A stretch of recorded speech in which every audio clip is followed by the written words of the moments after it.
Ito yung itsura ng isang unit kung saan kapag hindi pa siya nagagawa o napipinis.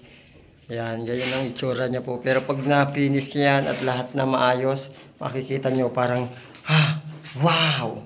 Ayan, mapapawa ka. Katulad ng ginawa ko dun sa kabilang unit yan, napakaganda. Yan, ito hanggang makita nyo na lang ito na maganda na to lahat. Yan, ganyan ang itsura niya kapag hindi pa finish. Yan, di ba? Andiyan na yung mga kalat. Yun, yan, ganyan ang itsura. Yung lababo. Yung kaganyan ang pinipinturahan ko, ganyan ang itsura niyan. Yan. Yun, di ba? Ganyan kakalat pa yan. Yan, hanggang matapos na lang yan. So, ayan yung CR niya. So, ganyan pa itsura niya pag hindi pa tapos. Yan. Pero kapag tapos na, naku, hindi mo masasabing ito yun. Sa sobrang ganda. Tingnan mo pati yung mga kisame niya, di ba?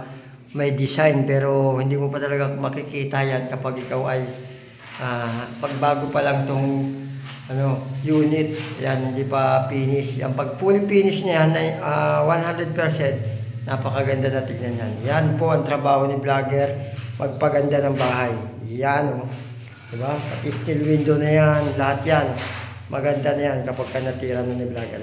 Yun,